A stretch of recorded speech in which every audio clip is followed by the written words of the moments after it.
यह एक ऐसी परमाणु पनडुब्बी की कहानी है जो पूरे 46 घंटे तक समुद्र से रहस्यमयी तरीके से गायब रही। जब उसे दोबारा खोजा गया तो सब हैरान रह गए, क्योंकि वह अपनी असली जगह से करीब 5000 समुद्री मील दूर पाई गई। जैसे ही सेना के अधिकारियों को इसकी खबर मिली, तुरंत बचाव दल को पनडुब्बी के अंदर भेजा गया। लेकिन अंदर का नजारा देखकर सबके होश उड़ गए। पनडुब्बी में मौजूद 100 से ज्यादा कर्मचारी अचानक गायब थे। न कोई शव, न संघर्ष के निशान, मानो पूरा दल हवा में गायब हो गया हो। पनडुब्बी के सभी इलेक्ट्रॉनिक उपकरण पूरी तरह जल चुके थे। ऐसा लग रहा था जैसे किसी ने पूरी मशीन को तेज बिजली का झटका दिया हो। जहां बाकी लोग डर और हैरानी में थे, वहीं वैज्ञानिक बोशे दाशान अजीब तरह से शांत दिखाई दे रहे थे। बेस पर लौटने के बाद टीम को पनडुब्बी का ब्लैक बॉक्स मिला। उसकी रिकॉर्डिंग सुनते ही सबकी रूह कांप उठी। रिकॉर्डिंग से पता चला कि पनडुब्बी पर किसी अज्ञात और बेहद खतरनाक समुद्री जीव ने हमला किया था। पनडुब्बी के निचले हिस्से पर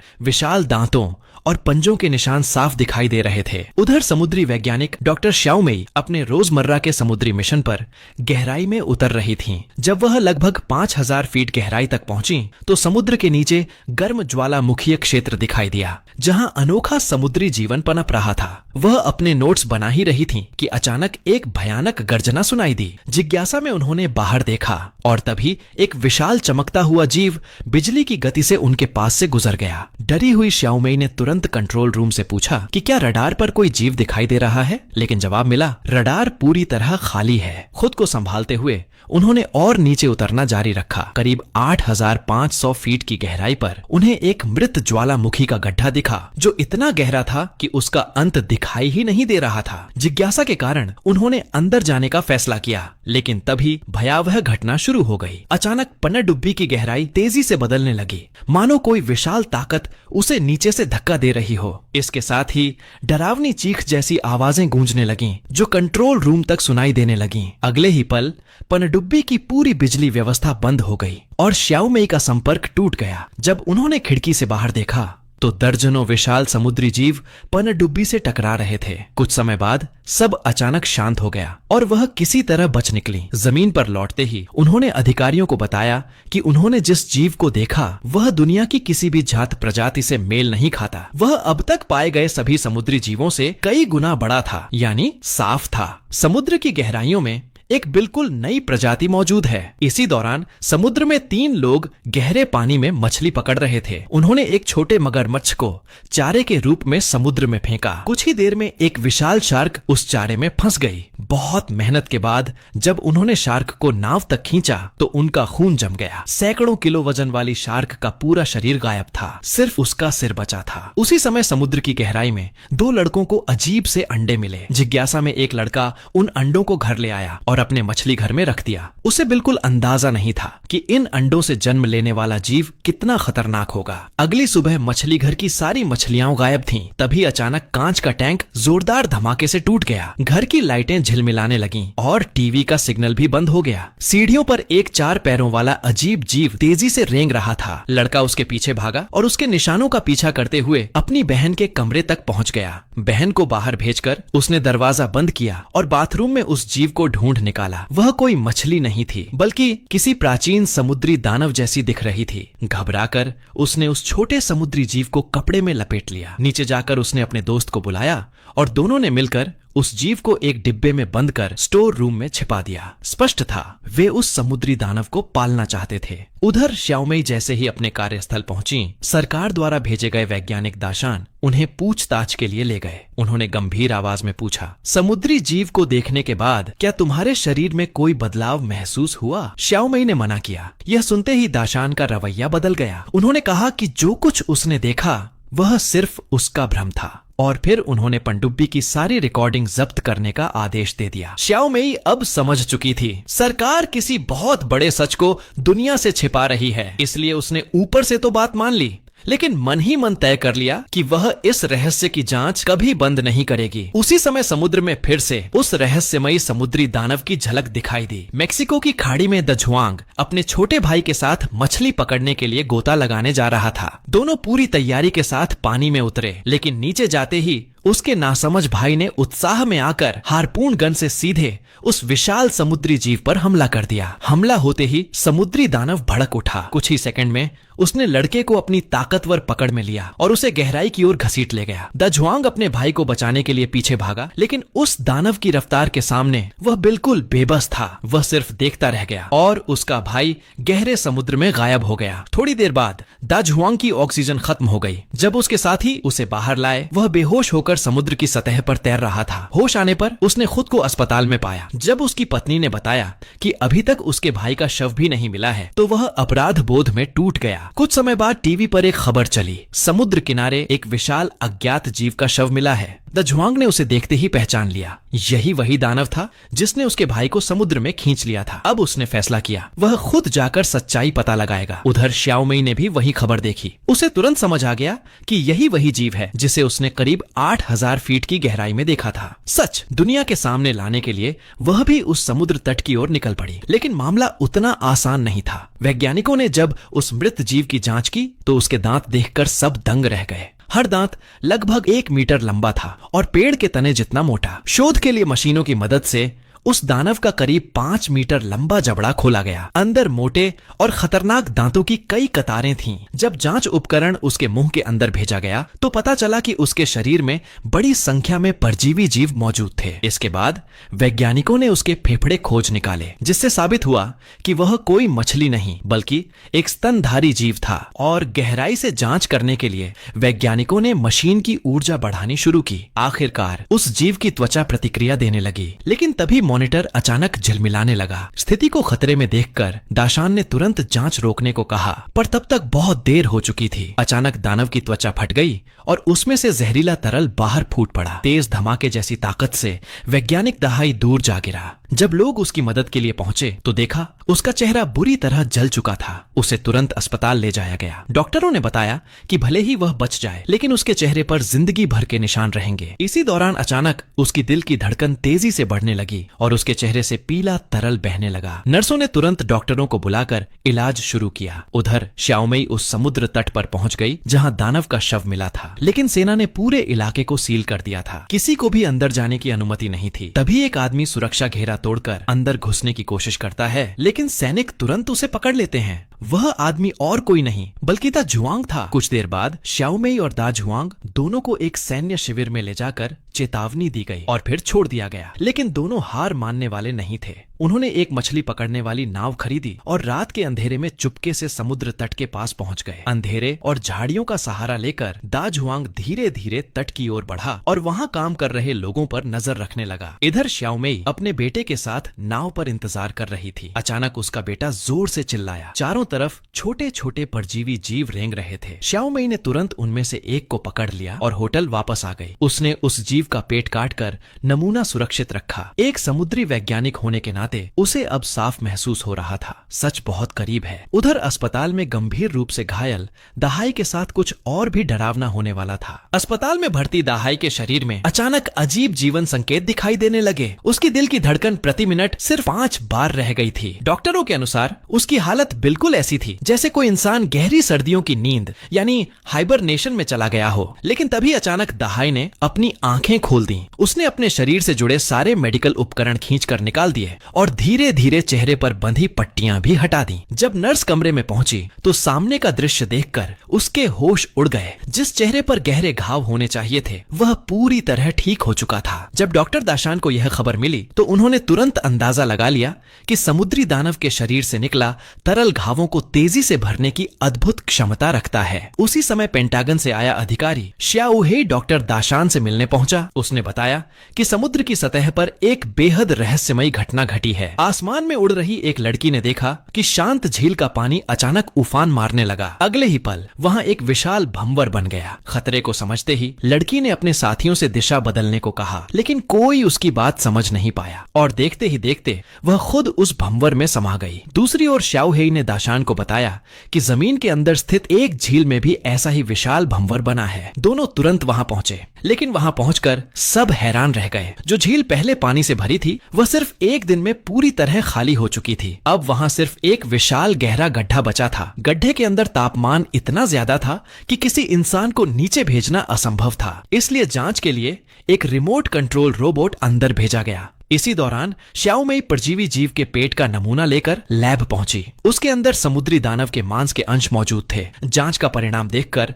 वह दंग रह गई। रिपोर्ट के अनुसार नमूने का 90% डीएनए सामान्य जीवों जैसा था, लेकिन बाकी 10% डीएनए एक प्राचीन समुद्री जीव प्लायोसौर से मिलता था। हैरानी की बात यह थी कि यह जीव करीब 1 करोड़ वर्ष पहले ही विलुप्त हो चुका माना जाता है। यह खोज श्याओमेई के लिए बेहद बड़ी थी। उसने तुरंत डॉक्टर दाशान को फोन किया और मिलने का समय तय किया। दाशान उसे हेलीकॉप्टर से समुद्र के ऊपर ले गया। श्याओमेई उत्साह से अपने शोध के आंकड़े दिखाने लगी, लेकिन दाशान बिल्कुल शांत था, जैसे वह पहले से सब जानता हो। उसने समुद्र की ओर इशारा करते हुए कहा, यही वह जगह है जहां तुमने पहली बार इतने समुद्री दानव देखे थे। समुद्र के नीचे कई ज्वालामुखी मौजूद हैं, जिनकी गर्मी आसपास के 200 मील तक हर जीव को खत्म कर सकती है, लेकिन ये दानव वहीं झुंड में जिंदा हैं। यानी यह कोई संयोग नहीं है। फिर दाशान ने चेतावनी दी, अगर तुम अकेले इस रहस्य की जांच जारी रखोगी तो तुम्हारी जान खतरे में पड़ सकती है। बात खत्म होते ही श्याओमेई तुरंत अपनी कंपनी की लैब पहुंची, लेकिन वहां उसे झटका लगा। उसे नौकरी से निकाल दिया गया था। हार न मानते हुए वह अपने दोस्त के रिसर्च सेंटर पहुंची और साथ मिलकर जांच करने की बात कही, लेकिन बात पूरी होने से पहले ही दोस्त ने उसे रोक दिया। ऊपर से आदेश आया था कि श्याओमेई की रिसर्च फर्जी घोषित कर दी गई है। अब कोई भी वैज्ञानिक उसके साथ काम नहीं कर सकता। बेबस श्याओमेई अकेली वहां से चली गई। असल में उसे रोकने वाला कोई वैज्ञानिक नहीं, बल्कि पेंटागन का अधिकारी श्याओफेई था। वह किसी भी कीमत पर समुद्री दानवों का सच दुनिया के सामने नहीं आने देना चाहता था। कुछ समय बाद गड्ढे में भेजे गए रोबोट की रिकॉर्डिंग वापस आई। वीडियो में दिखा कि अंदर हर तरफ लावा भरा हुआ था। करीब 43 किलोमीटर की गहराई पर रोबोट पिघल गया, लेकिन नष्ट होने से पहले उसने एक चौंकाने वाला दृश्य रिकॉर्ड किया। समुद्री दानव लावे के अंदर पूरी तरह जीवित और सक्रिय थे, मानो लावा ही उनका असली घर हो। यह देखकर दाशान सोच में पड़ गया, क्या ये जीव किसी प्रयोग से बने नहीं, बल्कि हमेशा से समुद्र की गहराई में लावे के बीच छिपकर रह रहे थे। इसी दौरान उसने अपना हाथ आग में करीब 1 मिनट तक रखा, फिर भी उसे कोई दर्द या जलन नहीं हुई, क्योंकि उसके हाथ पर गहरे समुद्र में रहने वाले जीव का विशेष तरल लगा था। यह वही पदार्थ था जो समुद्री ज्वालामुखियों के लावे में रहने वाले दानवों से मिलता है। वैज्ञानिक शोध से पता चला कि यह तरल कोशिकाओं के स्तर पर खराब और बीमार कोशिकाओं को भी दोबारा ठीक कर सकता है। समुद्री दानव के शरीर से निकला यह खास तरल इतना शक्तिशाली था कि गंभीर रूप से घायल इंसान भी बहुत कम समय में पूरी तरह ठीक हो सकता था। यह खोज पूरी दुनिया के लिए एक नए मेडिकल युग की शुरुआत बन सकती थी। डॉक्टर दाशान ने तुरंत अपनी रिसर्च रिपोर्ट अधिकारी श्याओहेई को सौंप दी। उन्होंने बताया कि इन समुद्री दानवों का विशाल आकार और उनके शरीर से निकलने वाला तरल मानव जाति के लिए बड़ा खतरा बन सकता है। लेकिन श्याओहेई ने शांत स्वर में कहा, खतरा तो पहले ही शुरू हो चुका है। नई रिपोर्ट के अनुसार उत्तरी प्रशांत महासागर में समुद्र के तापमान में असामान्य बदलाव देखा गया है। पूरे समुद्र का तापमान लगातार बढ़ रहा था, जिसकी वजह से बड़ी संख्या में स्क्विड मछलियां मरने लगी थीं। दाशान ने एक चौंकाने वाला अनुमान लगाया, ये समुद्री दानव समुद्र के नीचे ज्वालामुखियों में रहते हैं, तो संभव है कि समुद्र के अंदर मौजूद ये ज्वालामुखी इन्हीं दानवों ने खोदे हों। और यही कारण है कि समुद्र का तापमान तेजी से बढ़ रहा है। जल्द ही यह अनुमान सच साबित हो गया। समुद्र किनारे एक गाइड पर्यटकों को पानी के फव्वारे के बारे में बता रहा था। तभी अचानक फव्वारे के नीचे से अजीब आवाज आने लगी। अगले ही पल फव्वारे से पानी नहीं बल्कि गर्म लावा बाहर फूट पड़ा। लगातार हो रही इन घटनाओं को देखकर दाशान समझ गया कि अब सच्चाई ज्यादा देर छिप नहीं सकती, क्योंकि समुद्री दानव समुद्र के नीचे ज्वालामुखियों की खुदाई कर रहे थे, जिससे ज्वालामुखी विस्फोट, समुद्र का बढ़ता तापमान और पूरी मानव सभ्यता के लिए विनाशकारी खतरा पैदा हो सकता था। श्याओहेई के रोकने के बावजूद दाशान ने उच्च अधिकारियों को पूरा सच बताने का फैसला किया। उधर दक्षिणी समुद्र क्षेत्र में श्याओ शुआई नाम का लड़का अपने घर में एक छोटे समुद्री दानव को पाल रहा था। उसने उसका नाम रखा श्याओ चांग। जब वह उसे मछली खिलाता है तो छोटा दानव अचानक तेज बिजली पैदा करता है, यहाँ तक कि बिना बिजली से जुड़ा टीवी भी अपने आप चालू हो जाता है। अब साफ था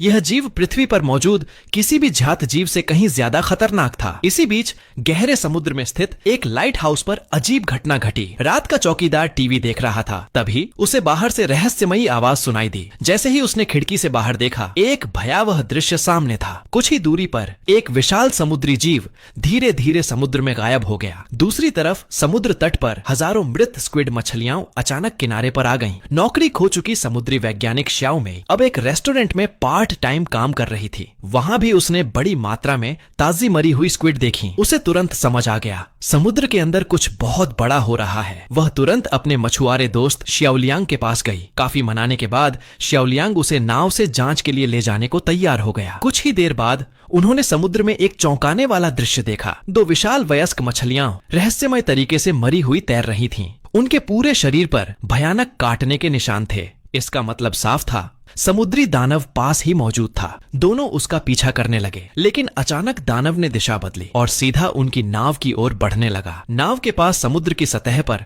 हरा प्रकाश चमकने लगा। अगले ही पल एक शक्तिशाली विद्युत चुंबकीय तरंग उठी और नाव के सभी इलेक्ट्रॉनिक उपकरण बंद हो गए। स्थिति शांत होने के बाद श्याओलियांग नुकसान जांचने के लिए पानी में उतरा। नाव अभी भी चल सकती थी, बस प्रोपेलर को ठीक करना जरूरी था। लेकिन उसके बड़े हाथों की वजह से वह यह काम नहीं कर पाया। इसलिए मजबूरी में श्याओ मेई को खुद समुद्र में उतरना पड़ा। जब वह मरम्मत कर रही थी तब उसने देखा समुद्री दानव अभी भी वहीं था और नाव के चारों ओर घूम रहा था। हैरानी की बात यह थी कि उसने न तो हमला किया और न ही कोई नुकसान पहुंचाया। उत्साहित श्याओ मेई तुरंत ऊपर आई, लोकेशन डिवाइस वाली सिग्नल गन उठाई और फिर से पानी में उतर गई। सही मौका देखकर उसने ट्रैकिंग डिवाइस सीधे समुद्री दानव के शरीर पर लगा दिया। नाव पर लौटते ही दोनों ने दानव की लोकेशन ट्रैक करना शुरू किया और तभी श्याओ मेई हैरान रह गई। सिर्फ आधे घंटे के अंदर ही वह समुद्री दानव 80 समुद्री मील दूर पहुंच चुका था। जब रिसर्च टीम ने लोकेशन डिवाइस की जांच की तो उन्हें पता चला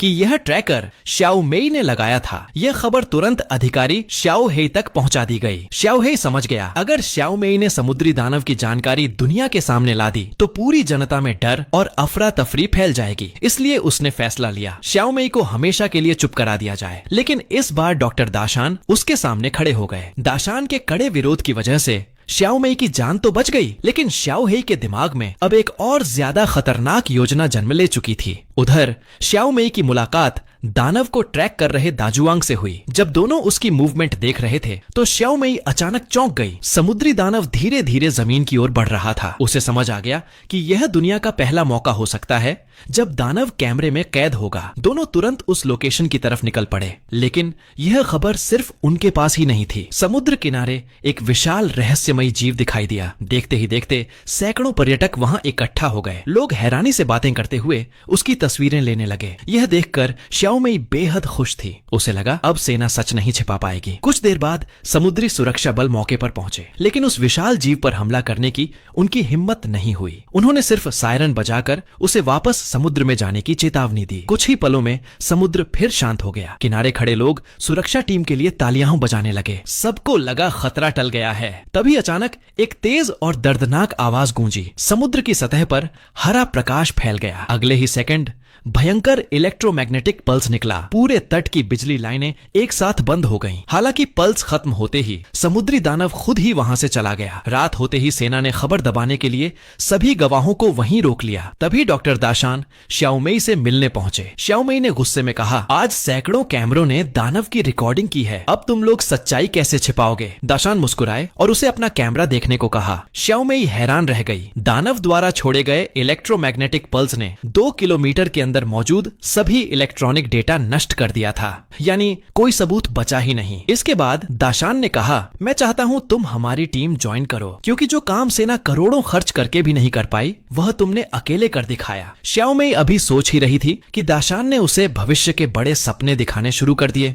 इसी बीच श्याओ शुआई का पाला हुआ छोटा दानव श्याओ चंग तेजी से बड़ा होने लगा। उसकी बिजली पैदा करने की शक्ति दिन प्रतिदिन बढ़ रही थी। एक बार तो उसने पूरे स्टोर रूम में आग लगा दी। इतना ही नहीं, उसका स्वभाव भी खतरनाक होता जा रहा था। एक दिन उसने पड़ोसी के पालतू कुत्ते को ही खा लिया। इस घटना के बाद एनिमल पुलिस तुरंत घर पहुंच गई। श्याओ चंग को बचाने के लिए श्याओ शुआई रात के अंधेरे में उसे लेकर भाग निकला। पूरी रात साथ बिताने के बाद उसने भारी दिल से श्याओ चंग को वापस समुद्र में छोड़ दिया। लेकिन दोनों के बीच बना रिश्ता इतना गहरा था कि यह कहानी यहीं खत्म होने वाली नहीं थी। उधर डॉक्टर दाशान एक कृत्रिम समुद्री पौधे पर रिसर्च कर रहे थे। उन्होंने पाया कि यह जीव सिर्फ रोशनी और गर्मी से जिंदा रह सकता है, लेकिन जब उन्होंने उसका जेनेटिक कोड देखा तो वह सन्न रह गए। ऐसा परफेक्ट जीन पैटर्न उन्होंने पहले कभी किसी जीव में नहीं देखा था। तभी उन्हें सच्चाई समझ आई, समुद्री दानव प्राकृतिक नहीं बल्कि इंसानों द्वारा बनाए गए थे। उन्होंने तुरंत यह रिपोर्ट श्याओ हेई को भेज दी। रिपोर्ट देखते ही श्याओ हेई ने एक फोन किया और दाशान से कहा,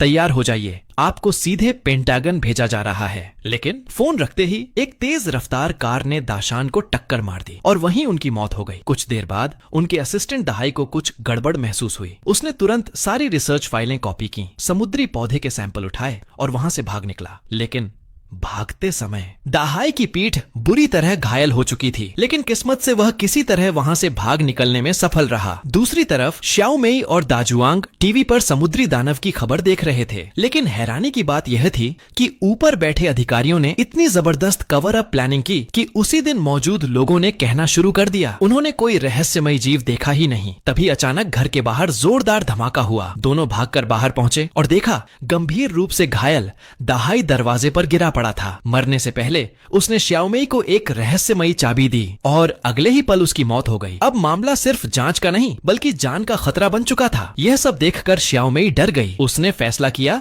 कि वह अब जांच छोड़ देगी, क्योंकि वह अपने छोटे बेटे की जान खतरे में नहीं डालना चाहती थी। लेकिन तभी दाजुआंग ने उसे समझाया, हमें सिर्फ अपने परिवार को नहीं बल्कि पूरी इंसानियत को बचाना है। यह बात सुनकर श्याओमेई ने फिर हिम्मत जुटाई। उसने अपने बेटे को अपने एक्स हस्बैंड के पास छोड़ दिया और दाजुआंग के साथ समुद्री दानव का सच खोजने निकल पड़ी। इसी दौरान हजारों मीटर ऊंचाई पर उड़ रहा एक यात्री विमान अचानक खतरे में आ गया। उसके पंख पर हरी बिजली जैसी ऊर्जा गिरी और फिर सामने आया खौफनाक नजारा। समुद्र की सतह पर अनगिनत विशाल जीव अपने शरीर से हरी बिजली छोड़ रहे थे। अब सच जानने के लिए श्याओमेई और दाजुआंग डॉक्टर दाशान की छोड़ी हुई फाइलों तक पहुंचे। लेकिन जैसे ही वे घर लौटे उन्होंने देखा कोई पहले से ही उन्हें पकड़ने के लिए तलाशी ले रहा था। स्थिति समझते ही दोनों फाइलें लेकर भाग निकले। पीछे मुड़कर देखा तो पता चला उनका पीछा कर रहा था पेंटागन एजेंट श्याओ हेई। उससे बचने के लिए श्याओमेई ने अपने मछुआरे दोस्त श्याओलियांग की मदद ली। श्याओलियांग ने अपने सी प्लेन की मदद से दोनों को समुद्र के रास्ते फरार कर दिया। फाइलों से एक चौंकाने वाला सच सामने आया। सेना को 4 साल पहले ही समुद्री दानवों के अस्तित्व का पता था, लेकिन सच्चाई छिपाने की वजह से दाजुआंग के भाई जैसे कई आम लोग इन दानवों का शिकार बन चुके थे। उधर जांच एजेंसी डॉक्टर दाशान की मौत की पड़ताल कर रही थी, लेकिन श्याओ हेई ने उसे सिर्फ एक दुर्घटना बताकर मामला दबा दिया। उसे बिल्कुल अंदाजा नहीं था कि उसका यह घमंड पूरी मानवता पर भारी पड़ने वाला है। इसी बीच श्याओमेई को एक और बड़ा सुराग मिला। हर साल नवंबर के मध्य में सभी समुद्री दानव एक ही जगह इकट्ठा होते हैं, मानो किसी विशाल निर्माण कार्य में लगे हों। और अभी नवंबर की शुरुआत ही थी, यानी उनके पास सच देखने का आखिरी मौका था। लेकिन समस्या यह थी, वे अब सेना द्वारा वांटेड थे। कोई भी उन्हें डाइविंग उपकरण देने वाला नहीं था। इसलिए उन्होंने फैसला किया अपनी खुद की पनडुब्बी बनाने का। तीनों ने एक पुराने बॉयलर को चुना। श्याओमेई ने जांच के बाद कहा, इसका प्रेशर समुद्र की गहराई झेल सकता है। फिर शुरू हुआ जुगाड़ इंजीनियरिंग का मिशन। कुछ ही दिनों में उनकी होममेड पनडुब्बी तैयार हो गई।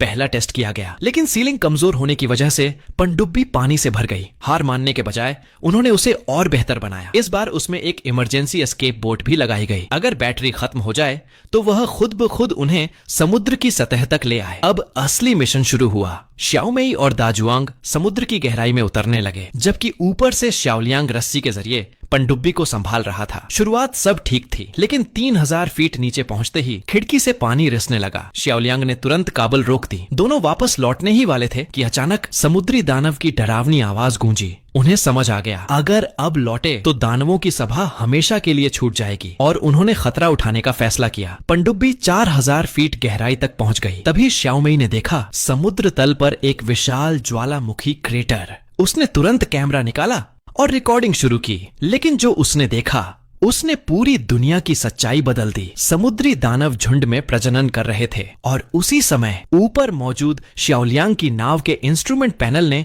अचानक खतरनाक संकेत देना शुरू कर दिया। अचानक ऊपर समुद्र में जोरदार धमाका हुआ। श्याओलियांग तुरंत बाहर भागा यह देखने के लिए कि क्या हुआ है, लेकिन अगले ही पल वह डर के मारे वहीं जम गया। कुछ देर बाद नीचे मौजूद पनडुब्बी अचानक तेजी से गहराई में गिरने लगी। श्याओमेई ने वॉकी टॉकी से बार बार श्याओलियांग को बुलाया, लेकिन कोई जवाब नहीं मिला। पनडुब्बी जाकर समुद्र के नीचे ज्वालामुखी की दीवार से टकराई और वहीं रुक गई। लेकिन टक्कर इतनी भयानक थी कि पनडुब्बी का पूरा इलेक्ट्रिक सिस्टम खराब हो गया। जब दोनों ने खिड़की से बाहर देखा तो उनके होश उड़ गए। ऊपर से जुड़ी मोटी केबल टूट चुकी थी और अब नीचे गिर रही थी। यह देखकर श्याओमेई रो पड़ी, क्योंकि वह जानती थी इतनी लंबी केबल का वजन कई टन होता है और वही वजन उन्हें सीधे समुद्री दानवों के घोंसले में खींच ले जाएगा। अगले ही पल पनडुब्बी सच में गिरने लगी। 5000 फीट गहरे समुद्र में एक टूटी हुई पनडुब्बी तेजी से नीचे जा रही थी। जो लोग दानवों को देखने आए थे अब खुद उनके अड्डे में फंस चुके थे। हालात और खराब हो गए। पनडुब्बी में पानी घुसने लगा, एयर सर्कुलेशन सिस्टम बंद हो गया और अंदर बची ऑक्सीजन सिर्फ 1 घंटे की रह गई। दाजुआंग ने हार मान ली। उसे लगा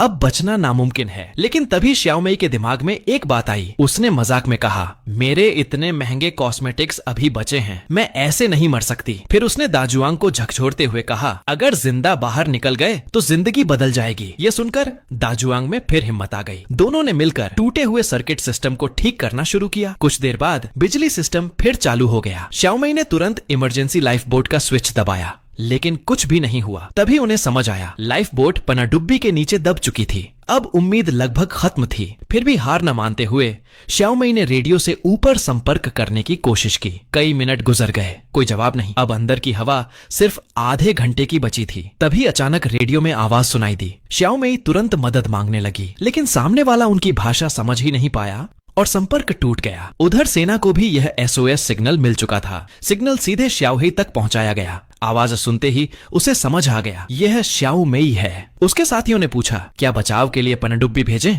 लेकिन श्याओहेई ने आदेश दिया, मदद की रिकॉर्डिंग तुरंत नष्ट कर दो, क्योंकि अगर श्याओमेई मर गई तो समुद्री दानवों का राज हमेशा के लिए दफन हो जाएगा। इधर समुद्र के नीचे ऑक्सीजन की कमी से दाजुआंग को भ्रम होने लगा। उसे लगा कोई इंसान समुद्र तल पर चल रहा है। उसे अपने भाई का चेहरा दिखा। जैसे ही उसने सर्चलाइट जलाई, सामने इंसान नहीं बल्कि झुंड के झुंड समुद्री दानव तैर रहे थे। अचानक एक विशाल दानव सीधे पनडुब्बी की ओर बढ़ा। दाजुआंग लाइट बंद करने जा रहा था, लेकिन श्याओमेई ने उसे रोक दिया। दोनों ने मिलकर पनडुब्बी की दीवार पीटना शुरू किया ताकि दानव का ध्यान खींच सकें। दानव ने जोरदार टक्कर मारी और उसी झटके से पनडुब्बी हिल गई। मौका मिलते ही दाजुआंग ने इमरजेंसी कैप्सूल खोल दिया और आखिरकार दोनों समुद्र की सतह पर पहुंच गए। लेकिन ऊपर आकर नई मुसीबत इंतजार कर रही थी। चारों तरफ तूफान था, न श्याओलियांग न उसकी नाव। वे पूरी तरह समुद्र के बीच अकेले थे और तभी पता चला लाइफ बोट में भी एक बड़ा छेद हो चुका है। अब असली मौत उनका इंतजार कर रही थी। तूफानी प्रशांत महासागर में 2 इंसान एक टूटती नाव पर फंसे थे। तभी अचानक उनके ऊपर से एक विमान गुजरा।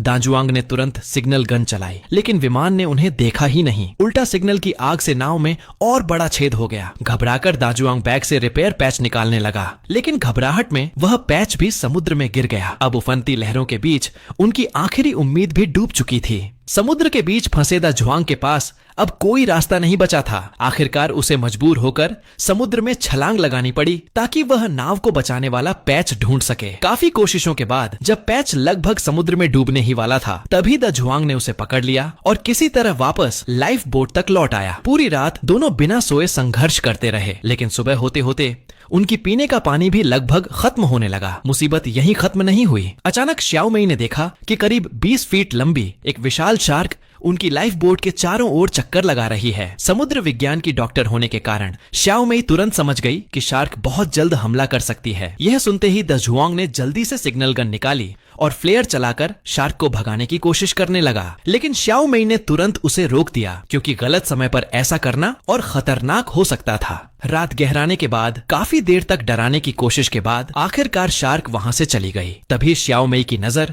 समुद्र में तैरती किसी चीज पर पड़ी। वह तेजी से पानी में हाथ चलाने लगी और समुद्र से ढेर सारी समुद्री घास निकाल लाई। उसने बताया कि यह खाने योग्य समुद्री घास है। भूख और ठंड से जूझ रहे दोनों ने उसी से अपना पेट भरा और फिर एक दूसरे को पकड़कर शरीर की गर्मी से खुद को बचाने लगे। अब उनकी आखिरी उम्मीद था श्याओलियांग, जो कहीं लापता था और शायद नाव लेकर वापस आकर उन्हें बचा सकता था। लेकिन कई समुद्री मील दूर समुद्री गश्ती दल को श्याओलियांग की नाव मिल चुकी थी। नाव पर हर जगह खून के निशान और बड़ी मात्रा में अंडों के खोल मिले। इससे साफ था कि श्याओ लियांग शायद अब जीवित नहीं रहा। उसी समय द जुआंग और श्याओ मेई ने दूर समुद्र में हरे रंग की चमकती बिजली जैसी रोशनी देखी। उन्हें लगा कि वे खतरे से काफी दूर हैं, लेकिन अचानक एक विशाल समुद्री राक्षस ने हमला किया और उनकी नाव को पलटकर दूर फेंक दिया। किसी तरह अपना बैग ढूंढकर जब वे वापस लाइफ बोट तक पहुंचे तो देखा कि नाव की हवा लगभग निकल चुकी थी। सबसे डरावनी बात यह थी कि समुद्री राक्षस अभी भी उनके आसपास घूम रहा था। तभी द जुआंग की नजर समुद्र में फैले राक्षस के ढेर सारे अंडों पर पड़ी। श्याओ मेई ने अंदाजा लगाया कि राक्षस अपने अंडों की रक्षा कर रहा है। दोनों तुरंत अंडों के बीच जाकर खड़े हो गए और सच में राक्षस ने हमला करना बंद कर दिया। कुछ देर बाद श्याओ मेई ने देखा कि अंडे तोड़ने पर उनमें से हरे रंग का चमकदार तरल निकल रहा है। तुरंत दोनों ने कई अंडे तोड़ दिए ताकि समुद्र की सतह पर तेज हरी रोशनी फैल जाए और कोई गुजरता विमान उन्हें देख सके। जल्द ही एक हेलीकॉप्टर ने समुद्र में चमकती हरी रोशनी देख ली। हेलीकॉप्टर को देखते ही द जुआंग ने सिग्नल फ्लेयर दागा, जिससे पायलट समझ गया कि नीचे लोग मदद का इंतजार कर रहे हैं। पायलट तुरंत उनकी ओर बढ़ा, लेकिन तभी समुद्री राक्षस ने हेलीकॉप्टर पर हमला कर दिया। किस्मत से पायलट ने समय रहते हेलीकॉप्टर बचा लिया। जब हेलीकॉप्टर दूर जाता दिखाई दिया तो दोनों पूरी तरह निराश हो गए, लेकिन थोड़ी ही देर बाद हेलीकॉप्टर वापस लौट आया। आखिरकार द जुआंग और श्याओ मेई को बचा लिया गया। रेस्क्यू टीम ने सबसे पहले उन्हें ऑक्सीजन मास्क पहनाया और उनके हाथों में मौजूद सामान सुरक्षित रखने की बात कही, लेकिन दोनों ने अपने बैग को कसकर पकड़े रखा क्योंकि उसमें मौजूद जानकारी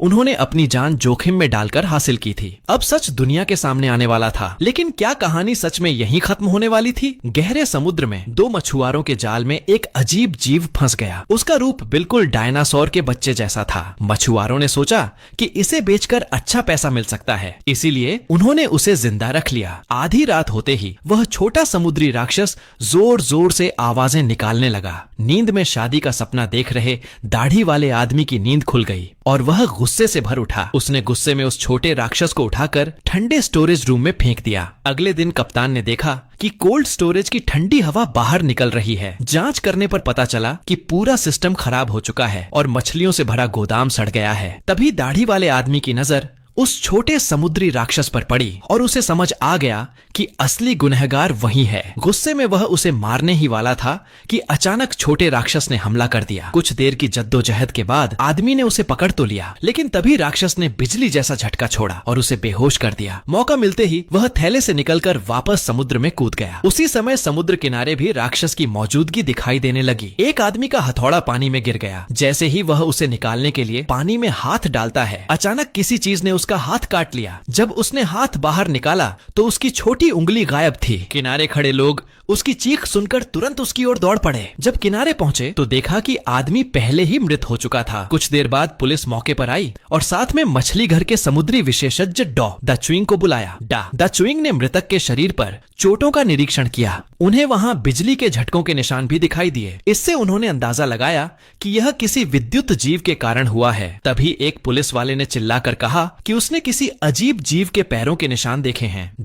द चुइंग पैरों के निशान लेकर मछली घर वापस गया और उनका अध्ययन करने लगा। तभी मछली घर में पार्ट टाइम काम कर रहा श्याओ शुआई अंदर आया। जब उसने पैरों के निशान देखे तो तुरंत पहचान गया कि यह वही निशान है जो उसने पहले अपने छोटे समुद्री राक्षस शियाओ चियांग पर देखे थे। शियाओ शुआई तुरंत अपने दोस्त जुआन माओ को ढूंढा और कहा कि अगर पुलिस ने शियाओ चियांग को पकड़ लिया तो उसकी जान खतरे में होगी, इसलिए वह शियाओ चियांग को वापस लाना और सुरक्षित रखना चाहता था। उसने शियाओ चियांग को प्रशिक्षण देने वाली रिकॉर्डिंग निकाली और पानी में स्पीकर डाल दिया, लेकिन कई दिनों तक कोई आवाज नहीं आई। तभी शियाओ शुआई को याद आया कि शियाओ चियांग हमेशा बिजली की खोज में रहता था। वह एक जगह गया जहां पानी में केबल क्रॉस हो रही थी। वास्तव में वहां शियाओ चियांग की झलक मिली। शियाओ शुआई खुशी से पानी में गया, लेकिन अंदर जाकर उसने देखा कि यह शियाओ चियांग नहीं बल्कि एक और छोटा समुद्री राक्षस था। अचानक उस जीव ने उसके पैर को काट लिया। फिर पानी की सतह पर 10 से ज्यादा छोटे समुद्री राक्षस दिखाई दिए। शियाओ शुआई घबरा गया। कई मुठभेड़ों के बाद वह लाचार होकर घर वापस आया और जमीन पर लगे खून को साफ करने लगा, लेकिन उसकी बहन ने देख लिया कि वह घायल है। शियाओ शुआई को सच बताना पड़ा। शियाओ शुआई ने सोचा कि चोट गहरी नहीं है और बस उसे सामान्य तरीके से ठीक किया, लेकिन वह नहीं जानता था कि उसका शरीर धीरे धीरे बदल रहा है। कुछ दिनों बाद शियाओ शुआई अपने कमरे में शियाओ चियांग की आवाज सुन पाया। वह कमरे के कोने में उसे ढूंढ निकला। इसी बीच शियाओ मेई और दा जुआंग अपने द्वारा रिकॉर्ड किए गए समुद्री राक्षस के वीडियो लेकर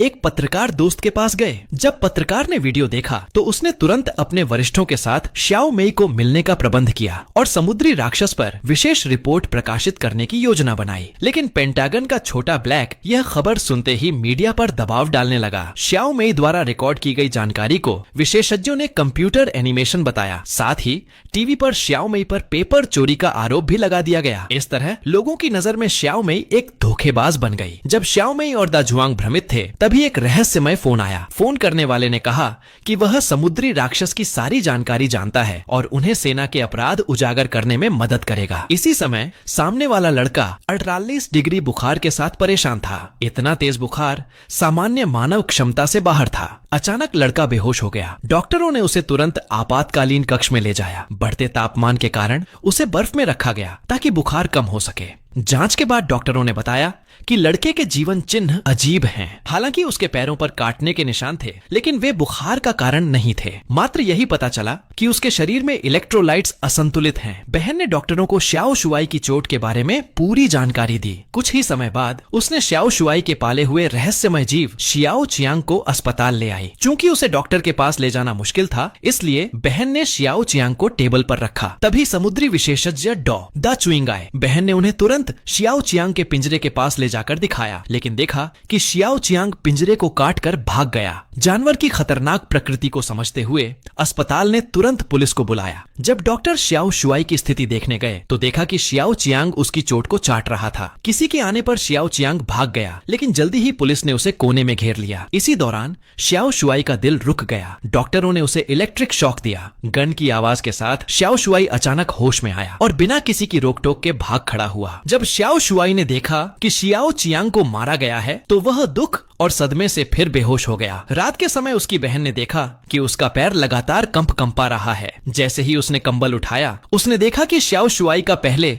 बुरी तरह काटा गया पैर पूरी तरह ठीक हो चुका है। अगली सुबह जब शियाओ शुआई सड़क पर चला तो उसके पास के स्ट्रीट लाइट्स चमकने लगी। तभी उसे एहसास हुआ कि उसके शरीर में कुछ बदल रहा है। इसी बीच श्याओ मेई ने रहस्यमय व्यक्ति के साथ तय किए गए स्थान पर पहुंचकर उनसे मुलाकात की। रहस्यमय व्यक्ति ने श्याओ मेई को अकेले हवाई जहाज में बैठाया और आंखें बंद कर दी। कुछ देर बाद वह उसे एक प्रयोगशाला ले गया। यहाँ रहस्यमय व्यक्ति ने श्याओ मेई को समुद्री राक्षस की उत्पत्ति के बारे में बताया। उसका नाम हुआ जिए था, जो दुनिया के सबसे बड़े जीव विज्ञान और जीन विशेषज्ञों में से एक था। 20 साल पहले एक रहस्यमय संस्था ने हुआ जिए से संपर्क किया और कहा कि वह उनके लिए काम करे। सिर्फ यह कि वह किसी से संपर्क न करे, संस्था उसकी सभी मांगे पूरी करेगी। हुआ जिए ने शुरुआत में सोचा था कि वह दुनिया के लिए उपयोगी काम करेगा, लेकिन संस्था ने जो ऑफर दिया वह बहुत बड़ा था। इसके अलावा इस संस्था ने दुनिया भर के 2000 से अधिक वैज्ञानिकों को शामिल किया था और हर कोई सिर्फ अपने क्षेत्र में काम करता था। श्याओ मेई ने जिस समुद्री राक्षस को देखा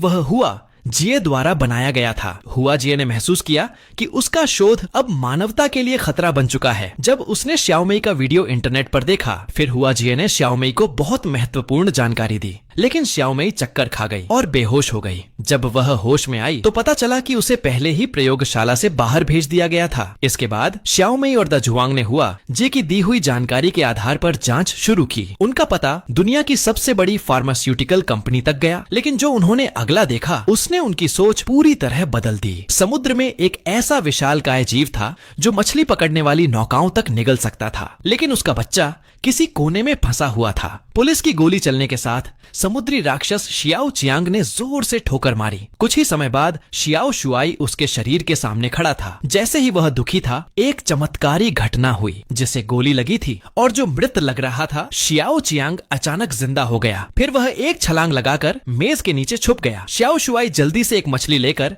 शियाओ चियांग के सामने रख दिया, लेकिन शियाओ चियांग ने बस मछली खींच ली और बाहर आने का इरादा नहीं दिखाया। समुद्री विशेषज्ञ दा चुइंग ने देखा और शियाओ शुआई से कहा कि वह शियाओ चियांग को प्रयोग के लिए इस्तेमाल करना चाहता है, लेकिन वह उसे चोट नहीं पहुंचाएगा। अनुभवहीन शियाओ शुआई जल्दी ही राजी हो गया। उसने शियाओ चियांग को अपनी नजरों से बाहर बुलाया। जब शियाओ चियांग ने देखा कि शियाओ शुआई की आंखें उसी तरह की हैं जैसी उसकी हैं, तो उसने उस पर से सावधानी हटा दी। अगले कई दिनों तक दा चुइंग और अन्य विशेषज्ञ शियाओ चियांग पर प्रयोग करते रहे, लेकिन शियाओ चियांग को यह पसंद नहीं आया और यहाँ तक कि उसके पसंदीदा खाने की चीजें भी उसे लुभा नहीं पाईं। शियाओ शुआई ने इसका ध्यान रखा और डॉक्टर से कहा कि शियाओ चियांग पर अब प्रयोग बंद किया जाए, लेकिन द चुइंग ने गुस्से में उसे प्रयोगशाला से बाहर निकाल दिया। शियाओ शुआई फिर भी शियाओ चियांग के लिए चिंतित था और वापस गया। वह देखा कि डोदा चुइंग शियाओ चियांग की स्वयं उपचार क्षमता का अध्ययन करने के लिए उसे जीवित काटने की योजना बना रहा था। शियाओ शुआई ने तुरंत उसे रोकने की कोशिश की, लेकिन डोदा चुइंग ने उसे चेतावनी दी कि अब वह मछली घर में न आए और शियाओ चियांग को जबरन कब्जे में ले लिया गया। इसी समय शियाओ मेई और दा जुआंग समुद्री राक्षस की जांच करते हुए एक फार्मास्यूटिकल कंपनी पहुंचे। उन्होंने खुद को पत्रकार बताकर इंटरव्यू की कोशिश की, लेकिन जल्द ही पहचान लिया गया और उन्हें बाहर कर दिया गया। तभी हुआ जे ने शियाओ मेई को फिर से कॉल किया और एक महत्वपूर्ण सुराग दिया, लेकिन कॉल खत्म होते ही पीछे से छोटा ब्लैक आ गया। लगता था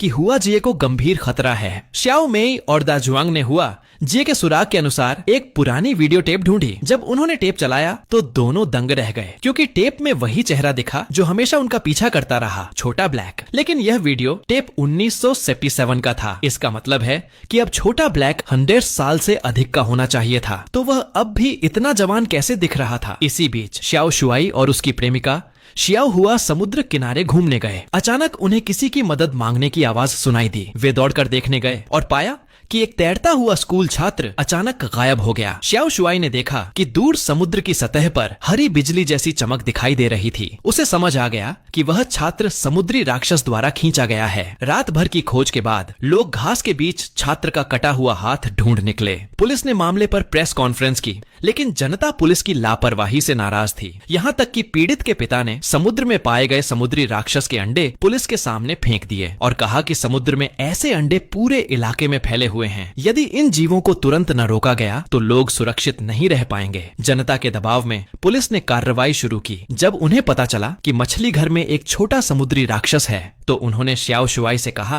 कि वह शियाओ चियांग पर ट्रैकर लगाकर समुद्र में छोड़ दे, ताकि यह अपने साथियों को बुला सके और फिर सबको खत्म किया जा सके। शियाओ शुआई को यह करना मुश्किल लगा, लेकिन उसने हाल ही में मारे गए छात्र और शहरवासियों की सुरक्षा को याद करते हुए दुखी होकर शियाओ चियांग पर ट्रैकर लगा दिया। कुछ समय बाद पुलिस ने ट्रैकर के जरिए पता लगाया कि शियाओ चियांग कई छोटे समुद्री राक्षसों को समुद्र की तरफ ले जा रहा है। पुलिस और शहरवासी पूरी तरह से हथियारबंद होकर समुद्री राक्षसों के स्थान पर पहुंच गए। वे सोच रहे थे कि एक ही बार में सभी को खत्म कर देंगे। समुद्र किनारे लोग तनाव में खड़े थे, हाथ में बंदूकें लिए। समुद्र से लगातार समुद्री राक्षसों की चीखें सुनाई दे रही थीं। एक आदमी ने गोली लगी समुद्री राक्षस को उठाकर अपने साथियों को दिखाया, लेकिन अचानक वह समुद्री राक्षस उसके गले पर हमला कर देता है। समस्त लोगों की गोलीबारी के बावजूद छोटे समुद्री राक्षस डरने की बजाय उन्हें पीछे धकेलने लगे। एक आदमी अपनी कार में भागकर छिपने की कोशिश करता है, लेकिन समुद्री राक्षस कार की शीशियां तोड़ देता है। आदमी हमला करने लगता है, लेकिन उसे समुद्री राक्षस ने बांह में काट लिया। इस खतरे के बीच शियाओ शुआई सामने आता है। जिस छोटे समुद्री राक्षस पर वह बड़ा हुआ था, वह हमला रोक देता है। शियाओ शुआई तुरंत उस पर लगे ट्रैकर को हटा देता है और फिर उसके नेतृत्व में सारे छोटे समुद्री राक्षस समुद्र में चले जाते हैं। कई दिनों बाद शियाओ शुआई एक समुद्र तट पर जागता है। जैसे ही वह फोन पर अपनी सुरक्षा की खबर देता है, 2 कुत्ते अचानक उस पर जोर से भौंकते हैं। शियाओ शुआई की आंखें बदलती हैं और कुत्ते डर कर भाग जाते हैं। उसे एहसास होता है कि अब वह पूरी तरह मानव नहीं रह गया है। इसी बीच शियाओ मेई और दा जुआंग पुरानी रिकॉर्डिंग में छोटा ब्लैक देखते हैं। सच्चाई जानने के लिए वे उसे बहला फुसलाकर बाहर लाते हैं और अपने घर में बांध देते हैं। जब छोटा ब्लैक अपनी पुरानी वीडियो में खुद को देखता है तो वह शांत रहता है, लेकिन सवाल नहीं करता। दा जुआंग ने शियाओ मेई को बाहर लॉक किया और छोटा ब्लैक से जानकारी निकालने के लिए दबाव डालता है। उसके फोन से पता चलता है कि छोटा ब्लैक नॉर्थ कैरोलिना की एक कंपनी से लगातार संपर्क में है। जब दा जुआंग और शियाओ मेई को कोई जवाब नहीं मिलता तो छोटा ब्लैक उनका प्रयास रोक देता है। शियाओ मेई कहती है कि छोटा ब्लैक का फोन ट्रैक किया जा सकता है और उन्हें तुरंत वहां से निकल जाना चाहिए। लेकिन बाहर जाते समय शियाओ मेई और दा जुआंग में बहस हो जाती है। शियाओ मेई सोचती है कि दा जुआंग ने अपने आप को खो दिया है और समुद्री राक्षस की जांच के चक्कर में लगभग किसी को मार ही डालते। शियाओ मेई ने अब और जांच जारी रखने का मन नहीं बनाया, इसलिए दोनों अलग हो गए। शियाओ मेई के जाने से दा जुआंग का समुद्री राक्षस की जांच करने का इरादा कम नहीं हुआ। वह अकेले नॉर्थ कैरोलिना की कंपनी की तरफ गया। कुछ समय बाद दा जुआंग ने खुद को ट्रक ड्राइवर बनाकर वहां घुसने में कामयाबी पाई, लेकिन उसने जो देखा उससे वह स्तब्ध रह गया। अनंत जैसी लंबाई वाले बेस में अनगिनत कूलर रखे हुए थे जिनमें इस ग्रह की सभी जीव जंतु मौजूद थे और हर जीव का एक नर और एक मादा था। स्पष्ट था कि ये सभी जीव नए जीवों के निर्माण के लिए जरूरी थे। दजुआंग ने तुरंत श्याओ मेई को फोन किया और यह भयंकर जानकारी बताई, लेकिन कुछ ही देर बाद उसे बेस के कर्मचारियों ने पकड़ लिया। इस बीच श्याओ मेई ने अपने बेटे को खोजने के लिए वापसी की, लेकिन छोटा ब्लैक पहले ही वहां लोगों को इंतजार करने भेज चुका था। श्याओ मेई भी पकड़ ली गई। अचंभे की बात यह थी कि छोटा ब्लैक ने उस पर कोई दबाव या यातना नहीं डाली, बल्कि उसने बताया कि वह हमेशा उस रहस्यमयी संगठन के प्रति वफादार रहा। लेकिन जब उसने श्याओ मेई द्वारा खोजा गया वीडियो देखा, तब उसे पता चला कि वह सिर्फ एक क्लोन और नकली है। उस समय उसकी सभी मान्यताएं और उद्देश्य समाप्त हो चुके थे। उसने बंदूक निकाल ली। श्याओ मेई डरकर रोने लगी, लेकिन कुछ गोली चलने के बाद भी श्याओ मेई को कोई चोट नहीं लगी। उसने पूछा कि छोटा ब्लैक ने उसे क्यों नहीं मारा। वहीं स्कूल लौटे श्याओ शुआई को सभी साथी छात्रों की अजीब निगाहों का सामना करना पड़ा। कई ने उसकी अलमारी में सड़ी हुई मछली डाल दी और स्कूल के बाद कुछ बदमाशों ने उसे सार्वजनिक रूप से चुनौती दी। असहाय श्याओ शुआई ने प्रतिक्रिया दी। उसने आसानी से बदमाश का हाथ तोड़ दिया, अपने हाथ को उसके माथे पर रखा और हरी बिजली छोड़ दी। फिर वह जैसे पागल हो गया और लगातार उसे मारने लगा। जब शांत हुआ तो उसे खुद नहीं पता था कि उसने क्या किया। रात में पुलिस श्याओ शुआई के घर पहुंची। बदमाश का पिता भी लोगों के साथ आया और घर को घेर लिया। धीरे धीरे और लोग इकट्ठे होने लगे, क्योंकि श्याओ शुआई अब उनके लिए अजीब और खतरनाक बन चुका था। लोग सीधे घर में घुस आए और श्याओ शुआई को खींचकर बाहर ले गए। भीड़ में अराजकता फैल गई। तभी पुलिस ने गोली चलाई और घोषणा की, शहर को एक बड़े संकट का सामना करना है। सभी की किस्मत अनिश्चित है। 5000 फीट की गहराई में रहस्यमयी समुद्री राक्षस समुद्र के ज्वालामुखी खोद रहे थे। लगातार खुदाई से गहरे समुद्र में भूकंप आया और भयानक सुनामी उठी। टीवी पर पत्रकार रिपोर्ट कर रहे थे कि कई शहर पानी में डूब चुके हैं और हताहतों की संख्या बढ़ रही है। अगली ही घड़ी श्याओ मेई के शहर पर भी सुनामी आने वाली थी। हाईवे पर ट्रैफिक पूरी तरह जाम था, लेकिन श्याओ मेई ने सड़क पर रुकने के बजाय विपरीत दिशा में कार दौड़ाई, क्योंकि वह जानती थी कि दजुआंग बेस में उसकी मदद का इंतजार कर रहा है। शीघ्र ही श्याओ मेई बेस पहुंच गई। कर्मचारी पहले ही चले गए थे। बेस बहुत बड़ा था, इसलिए उसने पहले सुरक्षा कैमरे रूम में जाकर दजुआंग को ढूंढने की कोशिश की, लेकिन उसने जो देखा उससे उसे और भी झटका लगा। लगी ट्रेनें लगातार कई कूलर ले जा रही थीं और गंतव्य था धरती की सबसे गहरी तह। श्याओ मेई को अंततः समझ आ गया कि समुद्री राक्षस मानव निर्मित थे और वे हमेशा समुद्र की गहराई में छिपे हुए थे। कुछ देर बाद श्याओ मेई ने बायोलॉजिकल लॉक को तोड़कर दजुआंग को बाहर निकाला। दोनों तुरंत बेस से भागे। सड़क पर कोई नहीं था। यदि वे समय पर न भागते तो उन्हें सुनामी निगल जाती। अपनी समझदारी और साहस के बल पर दोनों ने एक चलती कार रोक दी, लेकिन कार में केवल 2 14 साल के बच्चे थे। ऊपर से श्याओ मेई ने देखा कि कार में एक छोटा समुद्री राक्षस भी है। श्याओ शुआई ने बताया कि यह उसका पालतू है, वह कभी नहीं काटता। जैसे ही वे समुद्री राक्षस पर चर्चा कर रहे थे, कार अचानक गायब हो गई। पीछे सैकड़ों मीटर ऊंची सुनामी पो आ रही थी। चारों को उच्च मंजिल वाले चर्च की तरफ भागना पड़ा। चर्च की छत तक पहुंचने पर उन्होंने देखा कि छत की खिड़की नहीं खुल रही थी। बहुत सारा पानी अंदर घुस रहा था। वे निराश होने लगे, लेकिन कुछ देर बाद सुनामी धीरे धीरे रुक गई। श्याओ शुआई ने खिड़की से बाहर देखा। पानी ने केवल चर्च का एक हिस्सा डुबोया था। जैसे ही वह राहत की सांस ले रहा था, श्याओ मेई ने चेतावनी दी कि कुछ और आने वाला है। श्याओ शुआई ने फिर खिड़की की ओर देखा और देखा कि एक समुद्री राक्षस आ रहा है। राक्षस ने उसकी पुतली देखी और जैसे ही उसने श्याओ शुआई की आंखें देखीं, जो उसकी जैसी थीं, वह सीधे वहां से चला गया। लेकिन दूसरी लहर ने फिर हमला किया। खुशी की बात यह थी कि दजुआंग ने खिड़की तोड़कर छत तक पहुंचने का रास्ता बना दिया। जब वे छत पर पहुंचे तो उन्होंने देखा कि पहले का सुंदर शहर अब पानी में डूब चुका है। सीजन